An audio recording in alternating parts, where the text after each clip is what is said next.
Тэгээ өмнөх дугаар дээр хоёулаа Matrix-ийн тухай ярихаар болоо тохирсон шүү дээ. Аа. Тэгээ тэрнээс хойш би нөгөө яг амар гүнзгийрүүл судалж чадаагүй ч гэсэн Facebook-ийн Instagram-ийн рил их үзлээ л дээ Matrix-аас гарч чөлөөлөг Аа. харахны уралдаанаас гар мар энэ төр гэдэг. Харин Энэ айгүй их хэдэг шүү дээ өг нь. Одоо л ялангуяа сүүлийн үед бол бүр амар бүүмэлж байна л да. харин тийм хүмүүс чинь тэгэл нөгөө Facebook-ийн инфлюенсерүүд чинь амьдрал заахал гар холгоны харахны юу гэл сүртэй яваад. 20 оноос хойш ерөнхийдөө бол тийм нэлийн дэлгэрчээд байгаа ер нь ажиглаад хаад. Өмнө нь бидний чинь бүр ингээд жинхэнэ юу гэдэг вэ? Хувь л оноо онолчод. Тэгээд айгүй эсэргүүцж үздэг. Одоо нэгсэндээ эн чинь угаасаа нийгэм юм байдаг. Уулаас юм байд юм аа. Та нар ингээд хит нөгөө хардах хөвчтэй гажгууд энэ төр гэж тийм байдлаар ингээд амар дайлж явдаг гэсэн бохоо. Дан ганц Монгол биш л те. Дэлхийд даяар ерөөхдөө яг ийм үзэл бодолтой хүмүүс. Тэгээ 21 он гэх нэг корона болоод бүгд гэртээ ороод тэрнээс хойш ягаад чи сүнсний сэрэлт гэдэг юм уу ийм юм ер нь дэлхийд даяар ирж байна. Ганц монголч биш. Өөрөөсөө Монголд л хэдүүлээ нөгөө зөв тав муу сонсоод ингээд монголчууд сэрээд байна гэдэг боловч яг үндэ бол дэлхийд даяар бүр ингээд англи бүр сая үнэтэй стадионд үрэн хүн ингээд суугаад одоо манайхаар нөгөө Наранбаатар гоо шиг тийм хүмүүс ингээд сууж байгаа хөөх. Тэгээд ингээд сүнсний сэрэлт яг ийм нийгмийн гажууд л одоо юу гэдэг те ийм сүлжүүлтийн өдөрч гэдэг юм өөрсдийнхөө нэг тийм хэлээр өөрсдөө нэг энжил гэдгээр ярьдаг хөөх. Нөгөө сахиус нэнгэр гэдэг байдлаараа. Тэгээд нэг юм бурхан гэдэг юм уу ертөнц гэдэг юм уу тийм талаасаа ерөөхдөө яриад тэгээ одоо байгаа ерөнхийдөө систем нөгөө баярхуу ах бол нэг доллар эздэг яриад те. Эсвэл бол өөр юу ч байдیں۔ Ямар ч л нэг тийм харын хүчин, далдын хүчин, далд бүлэглэл өдөрж байна гэдэг нь тийм санаа бол ерөөхдөө хаасаг яваад байгаа л да. Тэгээ ер нь бол ийм санхүүгийн системээр бидрийг буугачлаад байна гэж боддог шүү дээ. Ер нь тэгж байгаа. Угаасаа бодит байдал юм чи. Тийм. Тэгин гутаа нөгөө удирдах хэсэг удирдуулагч гэх нөгөө талаас тэр чинь нөгөө хувьслын онол гэж тайлбарлаад байдаг гэсэн шүү дээ. Угаасаа тэр чинь байх хэрэгтэй гэдэг. Энийг эсэргүүцэж энэс гарах боломжтой гэдэг хүмүүс яриад. Харин ер нь бол энэ нөгөө коммунист систем ч уг нь гарч ирсэн юм тэр шүү дээ тий. Уул нь энэ нөгөө зэрлэг капиталист нийгмээс салнаа гэдээ гарч ирсэн. Нэг бодлоо бас жоох ихэд туйлширсан юм шиг байна тий тэд нар болохоор. Харин тийм нөгөө амар бүх хүн тэгшэрхийг бодлоо хүн болгон адилхан байна. Нийгмийн төлөө, нэг нийтийн төлөө гэдэг гаргаад ирсэн. Хөгжлийн нэг талаараа байхгүй болох өрсөлдөөнгүй учраас. Харин за ерөнхийдөө энэ талаар нөгөө нэг Matrix гэх кино байгаа. 1999 онд анхных нь анги гарч ирсэн юм билээ. Тэгэхээр нэгснэ чамаас бол аваад ахаа гэсэн энэ киноноор. Хамгийн сүүлийн анги нь үлээ сайхан гарсан байлоо. Хамгийн сүүлийн анги нь 2021 онд гарсан юм байлээ. Өө тэгэхээр бас нэлээд удаан гоё хийсэн кино байна шүү дээ. Тий яг хуу сүүлийн анги бол яг хуу дээ нөгөө мөнгө олох зорилгоор гэдэг шиг. Эсвэл яг хуу тийм амар муу бол биш. Гэхдээ бүр амар сайн бол биш. Яг 99 онд бол яг жинхэнэ бүүмэлж ирсэн юм билээ. Нэгснэ тухайд нөгөө компьютер график болгохтой хөгжөөгөө. Тэгээд чи нөгөө бараг л Pentium 3 мууч гэдэг юм уу. Тэгээд нөгөө Windows dog үйлдвэрлэлийн систем ч гэдэг юм уу. XP ч бараг ховор байсан баг та. Гараагүй байсан баг. Тийм үе гэсэн үг. Тийм үед компьютер график ашиглаа хийсэн кино. Тэгээд одооныхоор бол нөгөө монголчууд нэг захирмаа гэдэг шалгаддаг шүү дээ. Тэр шиг тийм CGI ашигласан кино байхгүй. Гэхдээ маш сайн хийгдсэн. Ерөнхийдөө бол тийм амар алдаа малдаа байхгүй. Тэгээд тэр нь нэг талаараа бол бүүм болж байгаа. Одоо нэг сайн нөгөө сүүл чиний мэдхээр бол Аватар гэх кино бүүмсэн шүү дээ. Мэдгүй 3D муруудыг гээд анх гараал. Тийм хүүхэлдэйн кино хэлбэрээр гарч ирсэн шүү дээ. Тийм яг ч хүүхэлдэйв шүү дээ. Тэгээд 3D муруудыг юунд гарч яхад нэг бүүмэлж байгаа шиг тэр үедээ бол нөгөө компьютер график ашигласан кино. Дээр нь нэмээд гарч байгаа тэр философи гэдэг юм уу? Юу киноных нь өнгө төрх нөгөөс амар онцгой байсан баг. Яг хоёулын түрүүний яриад байгаа тэр нөгөө симуляц дотор харахны уралдаан дотор ер нь нийгэм амьдарч байгаа. Тэгээд тэрнээсээ гарах гад нэгсэндээ нөгөө яг манай үуч яг 24/7 гэдэг шиг нөгөө юу юм бохгүй 7 хоногийн 40 цаг ажилтдаг өглөө 9-өөс орой 5 хооронд ажилтдаг програмаар залуу бохгүй гол дүр нь. Тэгээд тэр нь нэгсэндээ зүгээр нөгөө дэлхийд даяар байгаа salaryman те компани ажилчдын яг нийтлэг дүр төрх гэсэн бохгүй. Тэгээд тэр хүн ингээд амьдраад байгаа нь яг юм юутай циклтэй. Тэгэл амьдрал нь юуны төлөө амьдраад байгаа яах гэдэг юм бүүмэд. Тэгээ нэг юм амьдрдаг тийм цикл харуулад тэгээд тэрнээсээ гарах гингүүт нөгөө систем өөрөө авчиж эхэлж байгаа. Системээс ингээд амар хүн шахалтанд ороод тэгээд нөгөө хууль бус гэмт хэрэгтэн гэдэг тал руугаа ороод тэгээ явж байгаа тиймэрхүү санаа гардаг хөөх. Хамгийн анхны энэ төр бол. Тэгээд энэ талаар ерөөхдөө бол үзчихсэн үү ер нь? Би ерөөсөө үзэж байгаагүй байна. Matrix гэж кино. Тэр сонсч байсан нэг инфлюенсерүүд энэ дэр яриамаар бол уйлдааны онол мөн. Тэр юмыг бол сонсч байсан яг киног нь бол. Яг хөө ерөөхдөө нөгөө нэг хальт яриад өгчий те юунууд үзэгчд маань ч гэсэн сэргээгээд аваатдаг. Нэгдүгээрт бол нөгөө нэгдүгээр анги нь саний минь хэлж байгаагаар бол ингээд нэг тийм дундаж гай те нэг салермен нэг программер залуу шөнийн цагаар ингээ хак хийдэг. Тэгэж явж байгаа тэр хакерын бүлгүм эднэртэй холбогдоод тэгээд тэднэртэйгээ холбогдоод анх уулзаад анх ерөн системийн талаар мэдж байгаа гэх юм уу. Тэгээд тим тухай гардаг. Тэгээд тэр нь бол ингээд ер нь хүн төсөөлөхөд айгүй эвгүй заяа. Тухайн үедээ анх үзэж байгаа хүнд бол ингээд бүр ингээд ам ингээд нийлж мэлээд үгүй бүр нийлээд ингээд амгүй болж молоод хүүсээр нь амтан оруулаад робот оруулаад бүр ингээд амар эвгүй тийм мэдрэмжтэй заяа. Зүгээр энгийн амьдрал, энгийн кино явж байгаад нэг тийм гарахаар чинь тэр үедээ бол анх хүмүүсээс гайхаж шүү дээ. Юу вэ гэдэг. Тийм болсон. Тэгээд яг хөө тэрэн дээр гарч байгаа нэгдүгээр анги дээр гарч байгаа гол санаа тэр нэгэнт одоо ингээд ажил хийгээд амьдраад одоо нэг Монголд бол байрны лизинг төлж байгаа л хүчээд шүү дээ. 40-наас 50-наас хүртлээр байрны лизинг төлнө. Эсвэл гадаадд Солонгост нэлээд ажил хийж байгаад нэг байрны мөнгө, машины мөнгө, за их усрээд нэг рестораны мөнгө те Солонгос ресторан ажиллах мөнгө болоод ирдэг. Тэгэл ингээд нэг циклдэг нэг тийм амьдрал байгаа даа. Залуучууд бол ер нь ийм өсөхгүй байгаа шүү дээ, тийм шүү дээ. Тэр бүр шал өөрөөр амьдармаар байгаа шүү дээ. харин тийм. Тэгээд нэг бодлын би бол бас өрөвдөг байхгүй. Боолын гэрээ шиг санагддаг байхгүй. Байрны лизинг бол надаа. Тэгээд ингээд нэг сарын 2 сая төгрөгийн цалин авдаг, 800 мянган төлөлтөө хийдэг. Сая 200-аас нь нөгөө зурагт хөргөгч одоо юу тийм хамгийн ихэнх лизингийг төлөөд тий цаана нэг 300 400 мянгаар бараг сар амьдарч байгаа хөөх тэр айл тий. Тэгээд ер нь бол амар хэцүү санагддаг надад. Тэгээ би бол лав ингэж амьдрахгүй, ингэж байр төрөслөхгүй гэж боддог байсан. Яг тэр санааг анх гэдэг шиг энэ 99 онд тэр юугаар матриксаар гарч ирж байгаа байхгүй юу? Нийгэмдээ цохилт өгч ингэж үзэл санаа гарч ирсэн. Тэгээ тэр нь одоо дэлгэрээд гэдэг шиг маш том хэмжээний нийгмийн хөдөлгөөн талдаа ерөнхийдөө болчиход байна л гэсэн санаа. Энд тэгэхээр чинь Монголд одоо сайхнаас орж ирсэн гэж чи бүр гадаад улсуудад бол бүр 90-д оноос эхэлж ирсэн юм байна тий. Тэгсэн гэсэн үг. Ер нь үзэл санаа нь бол байсан гэсэн үг. Тэр үедээ. Монгол нэг жоохон хоцорч явдаг гэх юм уу нийгмийн хөгжлийн үед. Гэхдээ маш хурдтай явдаг Монгол бол.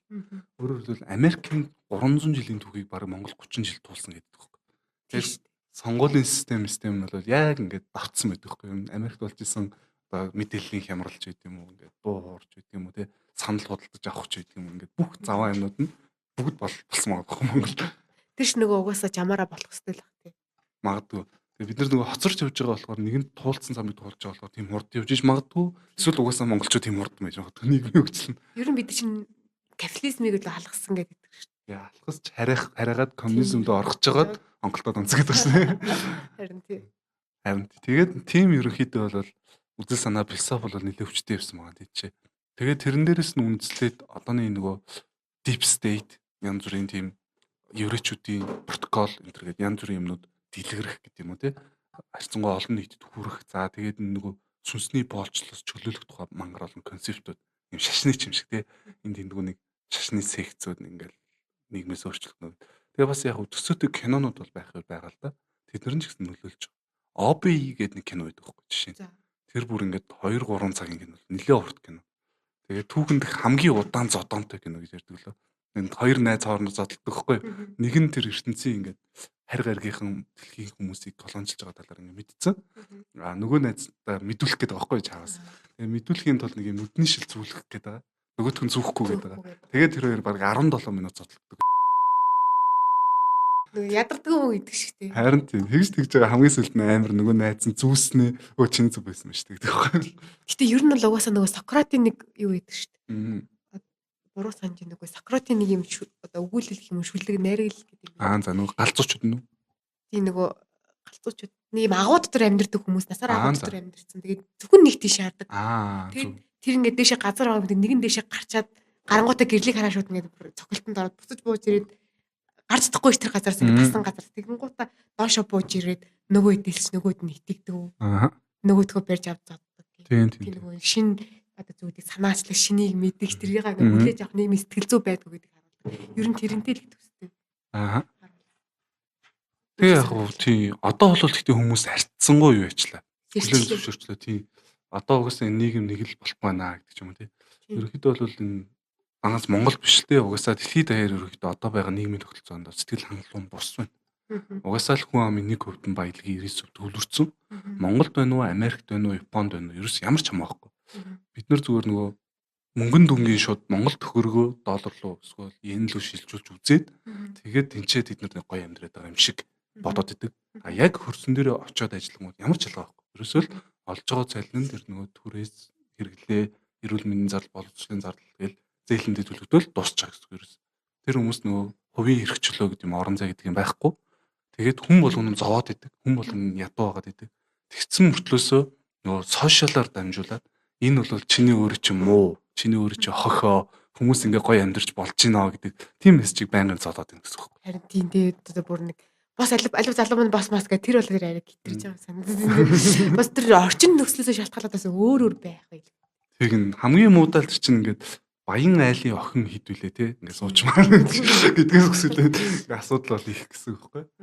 А тэгэнгүүт яг тэр нөгөө нэг туулал нь хүн болгонд адилгүй, хүн болгонд боломж танилтал хүрээ те аз завшаа гэдэг ч юм уу юмнууд ондоо байгаа. Багасаа ахуулаад туулал орчин нөхцөл нүү сэтгэлгээ юм бол ондоо байгаа. Тэгээ хүн болгоны өгөгдөл ондоо байна тий. Хүн болгон баян болох албагүй. Хүн болгон тийм 8 хийгээд хүн болгон инфлюенсер болох алба байхгүй. Тэгэхээр чин бүх хүмүүсийг нэг тэгж чадвал чи сайхан амьдрна. Чадахгүй байгаа нь чиний хөх гэдэг нэг бодлоо ингээд.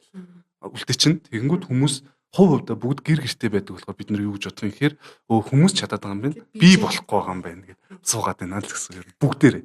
Тэгэнгүүт тэр нь өөрөө хүн амынхан дийлэх нод байхгүй тий. Тэр энийг л ерөөхдөө илэрхийлээд байгаа гэсэн үг. Матрикс гэдэг юм болохоор. За тэгэнгүүт бас нэг одоо 2 дугаар 3 дугаар ангиас ахуулаад гардгийн ер нь санаа нь болохоор юу гэдэг. Тэр нөгөө 1 2 дугаар анги дээрээ гарсан матрикс дээрээ гарсан тэр нэг санаанууд байна шүү дээ. Тэгээд тэрнийх нь тайллууд нь ингээд хамгийн сүүлд бүтээгч тэгээ уулздаг байхгүй. За тэр хиймэл ертөнцөө бүтээгч. Тэгээд ерөнхий санаа нь бол юу юм гэхээр тэр манай ертөнц өөрөө 3 дахь 4 дахь ч гэдэг бол нэлээ олон удаа давтцсан байдаг байхгүй. За. Тэгээд зүгээр сайжруулад идэг дахин туршаад идэг. Тэр бол ер нь манай дэлхийн тогтолцоо гэдэг юм. Манай ертөнцийн тогтолцоог бараг тайлбарлаад байгаа юм шиг надад санагддаг байхгүй. Яагаад тэгж байгаа юм гэхээр одоо жишээ нь тэр кинон дотор байгаа ертөнцийн бол ингээд бүх эд материал, амталж байгаа хоол, унд, хүрж байгаа хүн тэр бүх юм ингээд зүгээр симуляц шүү дээ тий. Зүгээр юм компьютер дотор рендерлсэн тийм одоо 3D объектууд байхгүй. Тэгээд тэр нь болохоор нэгсдөө хөндлөнгөөс ингээд тоон утгаар шилжүүлээд харж болдог заяа. Ингээ хэрвээ чи нөгөө трейлер гэдэг юм уу энэ тэндээс харсан бол нэг юм бага ногоон цифрүүд тий урсаддаг тий. Яг тийм байдлаар нэг бодлын хөндлөнгөөс харагдана. Дотроо бол яг энэ бодтой ертөнц бодтой амтлан мэдрэн мөнгө төгрөг санхүү тэгээд бүх юм байгаа байхгүй. Яг тэрэн шиг манай ертөнц ч гэсэн яг үндэ бодтоор тийм болж тараад байгаа. Тэгээд тэрний ерөнхий концепт нь байдаг гэсэн үг. Ягаад би тэгж хэлээд байгаа юм гэхээр жишээлбэл квантын физик дээр ерөнхийдөө бол айгуу сайн баталчаад байна л да тэрийг нь. За тэр нь хэд хэдэн туршилтууд байдیں۔ Янз бүрийн. За квантын оршинд ерөнхийдөө бол угаасаа квантын тодорхойгүй байдал энэ төр гэдэг нэг тодорхой тийм дүрмүүд байдаг байхгүй. Тэр нь жишээлбэл яадаг юм гэхээр альва ямар нэгэн объектыг ямар нэгэн зүйл ажиглаж байгаа тохиолдолд тухайн зүйл бодиттой байна. Ажиглахгүй байгаа тохиолдолд бодгүй буюу тухайн зүйлийг нэмэх эсвэл хасах цэнэг ч гэдэг юм уу эсвэл ийм бодиттой болон бодгүй гэдгийг тодорхойлох боломжгүй гэсэн. Тодорхойгүй төлөв рүү шилждэг гэсэн. Сайн мэн үү? Ачаа сонирхолтой. Тэгээд ажиллагаа болчихвол яах вэ гэж. Энэ шинэлрийн муур гэдэг лөө ямар ч л нэг тийм туршилтуудын гэж юу вэ гэж сууг байдаг. Тэднийхээс ерөнхийдөө бол орчуулад бүгдийг нь гоё гаргасан байсан маш гоё. Тэгэхээр тэр линкүүдийг нь доор ерөнхийдөө юу коммент хэлбэрээр оруулчих гэж бодож байна. Тэгээ манай үзэгчид бас сонирхоод үзэж болно гэсэн. За тэр нь болохоор зүгээр ингээд муурыг хортой хайлтсан дотор оруулна гэдэг байгаа байхгүй. Тэгээд тэр муурыг хэрвээ юу яавал нээвэл тэр муур үхэн хорон нэгдээд. Хүн нээхгүй бол тэр муур амьд байна. Хэрвээ нээвэл үхэн нээхгүй бол амьд байна. Тэгээ тэр муурыг үхсэн амьдыг яаж мэдэх вэ гэдэг асуулт байдаг байхгүй. Квантын тодорхойгүй төлөв юм. Нээж мэдэх багтаа гэдэг шиг. Нээжиж үхсэн амьдыг нь мэднэ. Гэхдээ нээчих юм бол муур өөрөө хүчин гэсэн санаа байхгүй. Тэгэхээр тэр муур амьд юм уу үхсэн гэдгийг бид нэр ажиглахын тулд заавалчгүй ингээд онгойлгож үзэх юм уу юу байх боломжтой. Тэр муурыг амьд болон үхсэн гэдэг хоёр төлөвт нэгэн зэрэг тооцож үздэг гэсэн. Одоо нөгөө квант компьютер ажиллах зарчим тийм байхгүй. Ингэсэндээ тэг болно нэг гэсэн хоёр утгыг зэрэг агуулдаг. Тэгээ тэр нь өөрөө тийм гаж гэх юм уу тий. Яг бидний физик ертөнцийн дээр бол байдгүй юм байхгүй. Энэний туршилтуудыг яаж энэ анхандаа бол ингээд амар гаж санаа байсан байхгүй энэ одоо ямар мэдрэл муутай юм яриад байгаа тий. Ямар мэдрэл муутай юм яриад байгаа юм бэ гэдэг Эйнштейн хүртэл ерөөдөө эсрэгцэжсэн онолууд энийг байхгүй. Тэгсэн чинь энэ практик дээр туршигдаад батлагдсан байхгүй. Тэр нь болохоор тэр хоёр нүхний туршилтаар батлагдсан. Тэр нь юу болсон гэсэн чинь ингээд нэг нүхээр дамжуулаад гэрэл тусгая л да хоёлаа. Тэгвэл ингээд ганцхан босоо шугамл гарч байгаа байхгүй. Хоёр нүхээр дамжуулаад гэрэл тусгавал хоёр босоо зураас өгнөд гарах хэрэгтэй шүү дээ. Тэгсэн чинь хоёр гараагүй амар олон босоо зураас гарсан байхгүй. Тэр нь ямар тохиолдол бодтой байдгийг гэхээр долгионлог шинж гарч байгаа тохиолдол тэгж гард юм байна л да. Тэгсэн чинь за тэгвэл энийг хоёлаа хэмжээд үзье гэдэг. Хэмжил тавиад үзсэн байхгүй. Тэгсэн чинь босоо зураас гарсан. Хоёр ширхэг. За энэ мэдрэгч нь хитрхи хүчтэй байгаа юм шиг байна тий. Юунд нь нөлөөлчөд байна гэд мэдрэгчийг нь солиод бөөмийг нь солиод эхлээд фотоноор буудаж үзээ зараа нь электроноор буудаж үздэг лөө. Тэгсэн чинь ялгаагүй гарсан байхгүй үр дүн. Тэгээ тэрийг бол шинжлэх ухаан дээр тайлбарлаж чадахгүй. Яаж тэр ямарваа нэг юм ажиглаад байгааг мэдээд байгаа юм тэр зүйл. Тэр чинь ингээ квантын түвшинд байгаа зүйл шүү дээ. Тэгэхэд нэг хажууд нь сенсор авчираад авчингууд мэдчихэд идэг. Мэдээд тодорхой төлөвлөлд орчоод идэг. Тэгээ сенсор нь байхгүй сенсорыг авчгаар тодорхойгүй төлөв болоо задарчаад байгаа. Тэгээ яг энэ процессыг юун дээр тэр Matrix гэдэг кинон дээр гэдэг юм уу юун дээр гэдэг ингээд тодорхой хэмжээнд харуулдаг байхгүй. Тэгээд юу нь болохоор яг шинжлэх ухааныхаа өрөөнд бол энийг үгээс тайлбарлаж чадахгүй байгаа. Одоогор бол юусандаа яагаад тэгж байгаа юм те? Оюухантай юм шиг тийм ухамсартай юм шиг. Тэнгүүд манай бөөм мөрөл гэдэг юм уу тэнгэр үзэл тал дээр байдаг байхгүй. Secrets гэдэг ном байдаг те. Хүн болгон мэдэн те. Тэр бол ер нь бол энэ зүгээр бөөм мөрөл яаж өчүүхэн юм байхгүй. Жижигхэн те. Зүгээр манифест байхгүй. Манифест нэсэг. Тэр нь зүгээр л Secrets гэдэг нөгөө ном чинь тэр юу чинь бол зүгээр ингээд баахан тим кейсүүдийг ингээд бичсэн л ном байхгүй. Тэгээ тэр нь тохиолдсон юмнуудыг л бичсэн. Тий. Тэр нь юу юм гэхээр монголчуудын бол зүгээр ерөөлөхгүй. Ерөөгөөд нэгсэндээ аян замдаа сайн яваад ирээрээ гэдэг хоёлаа өмнөх дээр ирчихтэй. Тий. Ерөөд юм байна. За энэ ерөөл нь өөрөө юу болж байгаа юм гэхээр итгэл хүчж байгаа хүний тархинд. Хүн тэрийг бодтой гэд итгэжчэнгүүд тэр зүйлэнд бодтой болсон ч таа гэсэн. Энийг шашинд бас ашиглана. Одоо жишээлбэл ламнар бол нэг бурхан тавьчин шавар бурхан зураг одоо юу ч хэдин тий хамаагүй байхгүй яг үнэндээ. Зөв юу ч хийж болно. Хогч хийж болно. Нэг ширхэг цаасан хог гаргаж ир тавиад энэ бол бурхан юм аа гэж бүгд шүтнэ гэсэн. Шүтэнгүүд тэр нэг шүтлгээр нь дамжуулаад энергийн төвлөрөл бий болно. Тэр төвлөрөл нь эргүүлээд бодтой болгочихсон тэрийг. Тэгэхээр ийм байдлаар ингээд загварчилж болдог гэх юм уу? Манай ертөнц өөрөө ийм заяа. Альва нэгэн хоёул одоо энэ өрөөнөөс гараа явчих та. Нэг ч ажиглагч энэ өрөөнд байхгүй юм гэж үү. Тэгвэл энэ өөрөө ингээд баахан ийм тий хийсвэр орчин болоо орчин. Загаад хин нэг ажиглагч ороод ирэх мөчөд энэ зүйл яг ингээд байрал аваад өөрийн гэсэн физик томьёол руу ороод тэгээд энэ материалын зүйл нь бий болчихсон. Тэгэхээр энэ өөрөө нөгөө бөөнрийн шид гэж яриаддаг шүү дээ ламнар. Тэр байгаа байхгүй. Өөрөөр хэлбэл тэр нөгөө халуун галыг ингээд идэж үзүүлээд шүү дээ. Төмөр долоогоод идэж шүү дээ. Тий халуун төмрийг долоож байгаа байхгүй тэр нөхдөд. Эсвэл бол тэр халуун цог могон дээр алхаад байгаа байхгүй. Эсвэл бол одоо газраас өндөж нисч үзүүлээд байгаа. Нэг бодлын пиццгийн хуулийг зөрчөөд байгаа нөхдөд. Нөгөө бодлын яагаад байгаа юм хэрэг яг үндэ пиццгийн хуул гэдэг чинь цаанаа тийм л юм байна. Зүгээр тоо. Тэр хуурмаг зүйлийг илүү үнэн болгож харагдав. Тэгж байгаа. Хуурмаг гэх нь хаашаа. Ер нь бол тэр зүйлийг тоон утгаар хийдэг. Тэнгүүд матрикс дээр яг тэрийг бодлын хүчээр ингэж хөдлөж үзүүлдэг, нисч үзүүлдэг. Тэгээд ингээд зодоо модон ч гэсэн ингээд амар фантастик гэдэг байхгүй. Мангар хурдтай хөдлөн, бууны сумнаас хурд хөдлөж ингээд явдаг. Тэр бүхэн боломжтой гэдэг байхгүй. Бодит амьдрал. Би хүсвэл нисч болох нэ. Боломжтой. Ер нь юун дээр түүхийн туршид бол нэлээд их тийм нисдэг хүмүүс байсан маа. Янз бүр. Тэр далавчгүй тэгээ зүр өөрөө өөрөө хөөрнө гэсэн үг юм. Ер нь тэгнэ гэсэн үг. Одоо ч гэсэн тодорхой хэмжээний самади нэр гэдэг юм уу төвдмүүд энтэг аваар ганц хоёр нисдэг хүмүүс байт юм шиг байлээ. Тэгээд юун ч гэсэн Монголд ч гэсэн тодорхой хэмжээний мөртөн саяхны хүртэл ерөөхдөө байсан байх гэдэг юм. Ингээд нисч үзүүлдэг, газраас өндөрч үзүүлдэг, яаж үзүүлдэг гэдэг байгаа байхгүй. Тэр бол яг нөгөө Монголд бол 19-р 20-р зуунд бол шашны нөлөө их. Сүүлдээ бол юуны шашингүй үзлийн нөлөө их. Төрийн дарамт шалт өндөр. Тэнгүү тэр болгоноос нөгөө шүтэн бишрэгчтэй авч үлдэхийн тулд өөрийнхөө тэр нөгөө улаачийн буулгаж байгаа хүнийхээ амь насыг ингээд хороогоод золиослоод нэг бодлын тэгээд ингээд тэр шидүүдийг үзүүлдэг гэсэн юм байна. Одоо ягаад тэр нь байхгүй болчихоо? Ягаад нөгөө нисдэг долоон бөөн байхгүй болчихоо тий? Тэр нь бол шалтгаан зүгээр л тэр юм байл. Тэр үедээ бол яалч байхгүй шашны гэдэг юм уу? Юунаас давахын тулд бусад нөгөө нөлөөллүүдэд аваад шүтэн бишрэгчтэй авч үлдэхийн тулд өөрийнхөө дагагчдыг одоо гişүүдээ байлгахын тулд шид үзүүлж ижил дагуулдаг байсан юм билээ л. Тэгэхээр тэр үедээ бол тийм байсан. Одоо ч гэсэн тэгтээ чадахгүй гэсэн үг биш байхгүй. Зүгээр одоо шаардлага нь харьцангуй бага байна л гэсэн. Одоо зүгээр шид үзүүлээд та шаардлагагүй л итгэх бололцоотой болсон. Тэгнэ гэсэн. Тэгэхээр нэг бодлын хүмүүсийн ухамсар сайжирч байна ч гэдэг юм уу те. Тиймэрхүү бас хандлага харагдаад байгаа байхгүй. Гэтэ шид гэдэг чинь өөрөө хүний чадахгүй юм ил чадчихаар бас өөрөө шид болчихж байгаа юм л тий.